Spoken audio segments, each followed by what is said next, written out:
Hello class 12th. Now it is the turn of exercise 9.4. अगर आपको differentiation और integration दोनों समझ में आ गए हैं तो एक्सरसाइज आपके लिए बड़ी इंटरेस्टिंग होगी। पहला क्वेश्चन क्या है? एक्चुअली सारे क्वेश्चन नंबर 1 to 10 जो दिए हैं आपकी एक्सरसाइज 9.4 में, for each of the differential equations find the general solution. पहला क्वेश्चन लिखा general solution. General solution means आपको करना क्या है। अगर मैं आपको कहूं कि इसको आप इंटीग्रेट करके ये dy और dx दोनों को हटा दीजिए तो ये इसका जनरल सोल्यूशन हो जाएगा। आपको इंटीग्रेशन के जरिए dy और dx को हटाना है। तो सबसे पहले तो ट्रिग्नोमेट्री का यूज हुआ बेटा। 1 माइनस कॉस एक्स होता है 2 sine square x by 2। 1 plus cos x 2 cos square x by 2। 2 से 2 कैंसिल आउट। अब बताने की जरूरत नहीं है कि dy बाई डी एक्स आ जाएगा tan स्क्वायर एक्स बाई 2। तो dy के साथ y वाले टर्म सारे लाइए और x के साथ x वाले सारे टर्म लाइए। पहला रूल है, तभी तो इंटीग्रेट करोगे आप। अब जब आप इंटीग्रेट करने पर आओगे, लीजिए मैंने इंटीग्रल का साइन लगा दिया, तो dy का तो y हो जाएगा, लेकिन आप tan स्क्वायर एक्स बाई 2 को इंटीग्रेट नहीं कर सकते। इसको पहले सेक स्क्वायर थीटा माइनस 1 के फॉर्म में लाइए। यही है, इसमें और कुछ नहीं है। तो क्या हो गया ये? Sec square x by 2 d x minus t x. अब आप यहां पर x बाई 2 को अगर t मानते हो तो dx is equal to 2 dt हो जाएगा। तो मैं यहां पर डायरेक्ट लिख देता हूं कि tan सेक स्क्वायर थीटा का tan थीटा होता है, और थीटा नहीं है, आप x बाई 2 लिखिए, और इसके अपॉन में 2 जाएगा, 1/2 जाएगा, तो ये 2 ऊपर आ गया। 2 tan x by 2 minus x plus c, that's it. और यही आपका आंसर हो गया। तो इसको आप इधर ले जाके ट्रांसपोज भी कर सकते हैं, कुछ भी कर सकते हैं, कोई दिक्कत वाली बात नहीं है। नेक्स्ट क्वेश्चन पे मूव करते हैं। यहां पर देखिए मैंने आपको बताया था कि dy के साथ y वाले टर्म और dx को अलग, और dx के साथ अगर x का कोई टर्म ही नहीं है। अब इसको आप जरा ध्यान से देखिए, 2 square minus y square is equal to dx। अब आप इंटीग्रल का साइन लगा दीजिए। लग गया? ओके। याद कीजिए formula, dx upon under root A square minus X square, dx upon under root A square minus X square होता है sine inverse x upon A. Sine inverse y by 2 dx का हो जाएगा x, प्लस c भी लगा सकते हैं आप, c लगा दीजिए, कोई दिक्कत वाली बात नहीं है। अब sine inverse y by 2 sine inverse इधर आएगा तो क्या हो जाएगा? Sine x plus c. y is equal to क्या हो जाएगा? 2 साइन x प्लस सी। अब आपको मैं बता दूं, थोड़ा सा आपको सीखने को मिलेगा क्वेश्चन नंबर 3 में। थोड़ा सा क्या चीज सीखने को मिलेगी वो मैं आपको बताता हूं। क्वेश्चन नंबर 3 में क्या केस से होता है बेटा, आपको बता दूं कि क्वेश्चन कुछ इस तरीके से लिख के आता है। If dy by d x plus y is equal to 1 then show that y is equal to 1 plus a e power minus x. यानी आप सारी काम वही करेंगे, लास्ट में थोड़ा सा मॉडिफिकेशन करना पड़ेगा ये चीज लाने के लिए। तो देखिए वो चीज कैसे करते हैं। dy upon d x is equal to 1 minus y. मैंने कहा dy के साथ y के सारे टर्म्स और dx को अकेले। अब यहां पर मुझे बताने की जरूरत नहीं है कि 1 माइनस वाई को अगर आप t मानते हैं तो माइनस dy हो जाएगा dt, तो dy हो जाएगा माइनस t। तो ये पूरा केस हो जाएगा माइनस टी अपॉन, देखिए मैं लिख रहा हूं minus T upon, sorry, T Y is equal to minus D T, तो minus D T upon T is equal to D X. तो क्या आ जाएगा? Minus log T is equal to X plus C. तो minus log T किसे माना था आपने? 1 माइनस वाई को, is equal to X plus C. अब आप यहां पर ध्यान से देखिए कि आपका जो आंसर आया है यहां पर x प्लस सी लिख दिया आपने। सी को आप, मतलब सी एक कांस्टेंट है, सी को अगर आप log सी लिख दें, हम यहां पर फोकस कर रहे हैं, log सी लिखने के पीछे क्या लॉजिक है वो मैं आपको अभी बताता हूं। ए एक्स को इधर लाइए तो minus x is equal to हो जाएगा log 1 minus y plus log c. तो log की प्रॉपर्टी क्या करती है, log a plus log b क्या होता है, log a minus a into b. A minus x की वैल्यू हो गई log minus 1 y c is equal to ये चीज आपकी आ गई है। तो ई माइनस एक्स को और हम मॉडिफाई करेंगे थोड़ा,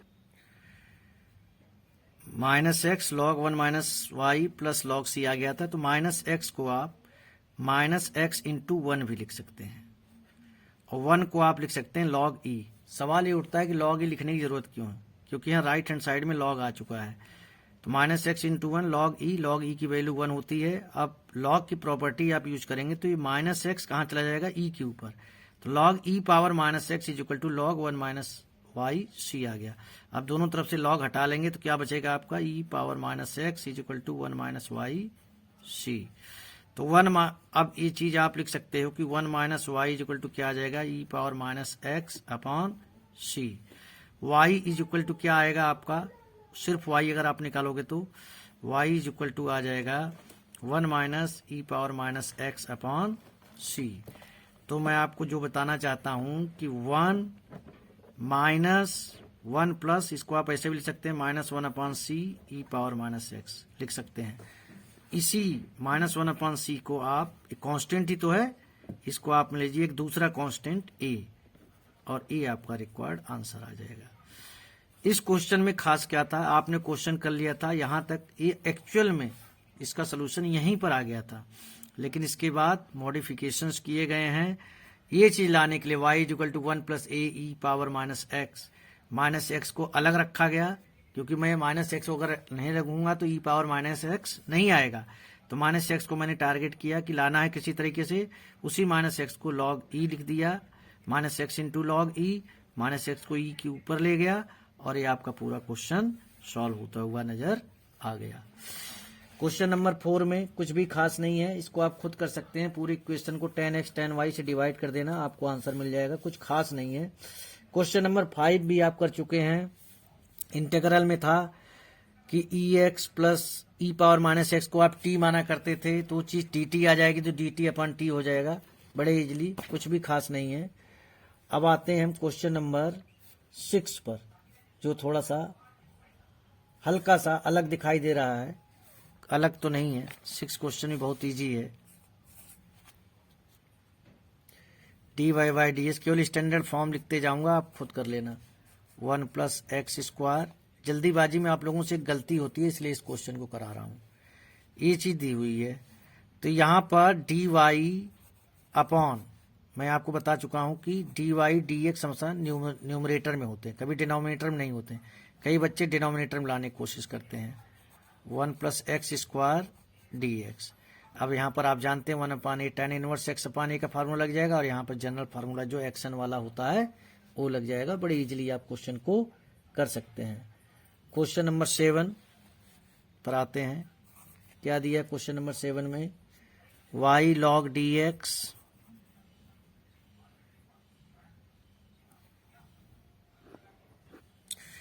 y log y dx minus x d y is equal to 0। तो सबसे पहले तो मैं आपको जो बता चुका हूं कि आपकी कोशिश ये होनी चाहिए कि y और dy सारे एक तरफ आ जाएं, और dy और dx कभी डिनोमिनेटर में नहीं।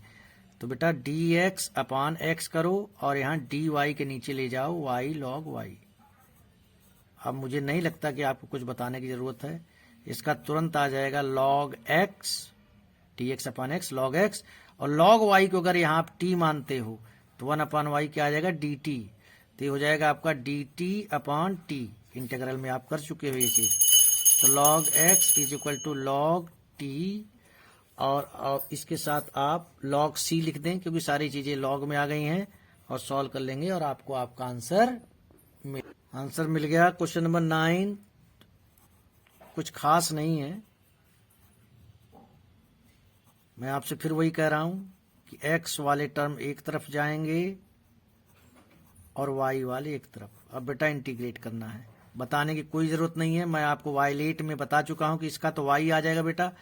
यहां पर आपको, आप इस रूट से बचना चाहते हो, सॉरी इनवर्स से बचना चाहते हो, तो क्या करोगे आप, इसे आप I1 मान लीजिए। तो लेट साइन, रिमाइंड करा देता हूं, x इक्वल टू थीटा मान लिया, या y मान लीजिए, एक थीटा मान लीजिए। तो x इक्वल टू क्या आ जाएगा, साइन थीटा। तो आपका dx इक्वल टू क्या आ जाएगा, sine cos theta D theta.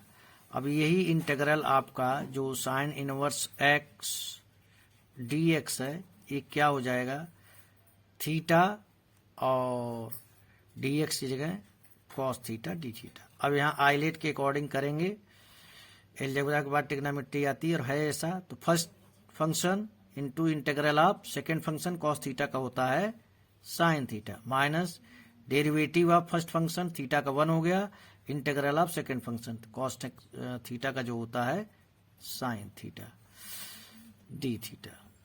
अब आपको बताने की जरूरत नहीं कि साइन थीटा का इंटीग्रल माइनस कॉस थीटा होता है, तो हो जाएगा प्लस कॉस थीटा। सारी चीजों को अब आप एक्स में चेंज कर लो, क्योंकि आपको क्वेश्चन एक्स के फॉर्म में दिया हुआ है। तो थीटा क्या आ जाएगा बेटा आपका, sine inverse x, sine theta क्या आ जाएगा, into x, plus cos theta 1 minus sine square theta 1 minus X square. तो ये आपका आ गया x sine inverse x plus 1 minus X square. तो यहां पर आते हैं, यहां से देखिए, जब आप x और y, dx और dy दोनों को हटा देते हैं, रिमूव कर देते हैं, वही आपका आंसर होता है। बाकी की चीजें जो है फॉर्मेलिटीज हैं, कि जो एक पर्टिकुलर सोल्यूशन लाने की आप कोशिश कर रहे हैं, वो सब फॉर्मेलिटी है।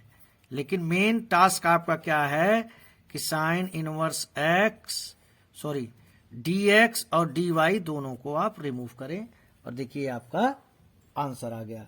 क्वेश्चन नंबर 10 बहुत इंपॉर्टेंट है बेटा।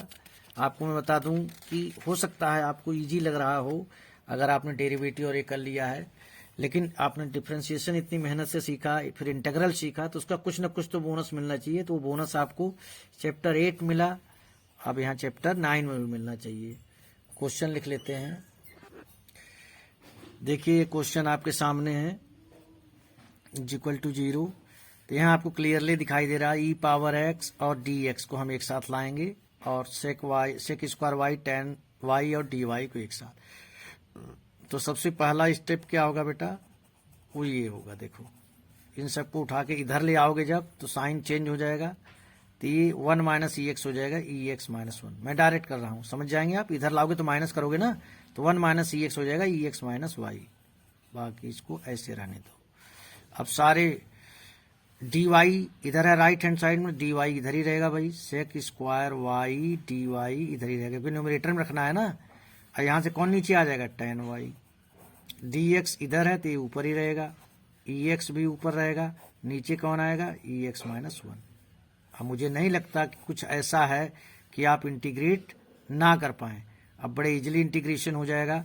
इसमें ध्यान रखना इस बात का, ई एक्स माइनस 1 को अगर आप टी मानोगे तो ये तुम्हारा डी टी हो जाएगा, लॉग ई एक्स माइनस 1। यहाँ पर टेन वाई को टी मानोगे तो तुम्हारा डी टी हो जाएगा, तो यहाँ हो जाएगा लॉग टेन वाई। और यहाँ पर आपका क्वेश्चन नंबर 10 में हो जाएगा,